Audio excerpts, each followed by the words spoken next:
Okay, we're going to talk about box and whisker plot. Box and whisker plots are really cool. They're really unique.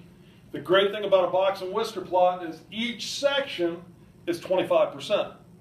So whenever you see a box and whisker, the first thing you should do, 25, we can get a different color here.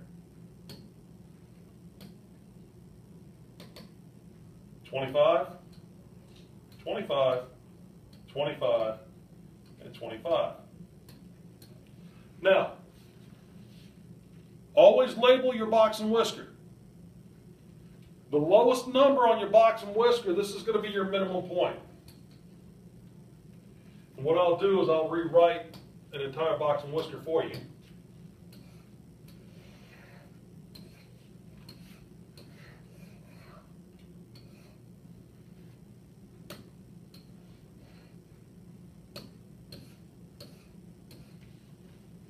Now, we just said that each one is 25%.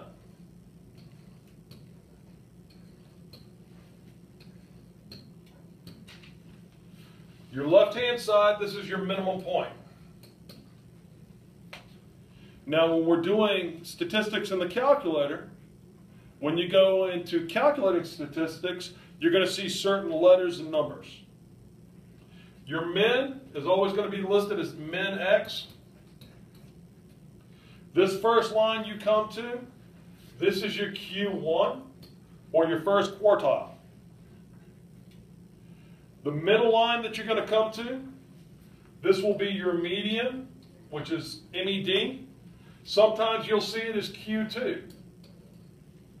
That's just the halfway point between the minimum and the maximum. The next line you're going to come to, this one right here, this is your Q3, or your third quartile. The last line you're going to come to is going to be your max, or max X. You're also going to see certain symbols when you're talking about stat.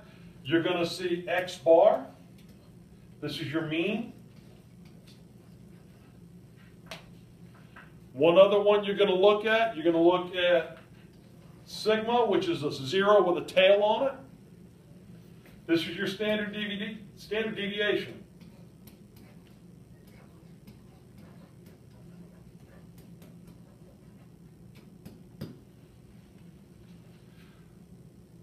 Two other things you're going to look at when we're talking about stat. You're going to talk about mode. You're going to talk about range. Your mode, if you're given a data set, is going to be the number that it repeats itself the most. So if you're given 1, 2, 3, 3, 4, and 5, your mode will be 3. Your range is going to be your X max minus your X min. We're going to cover some of that in a few minutes when I bring up a worksheet on that. I wanted to draw out the box and whisker plot. So the big thing, the key thing to key on is every time you see a box and whisker plot, the first thing you should write is 25, 25, 25, and 25. Because 25 times 4 equals 100. That's your entire data set.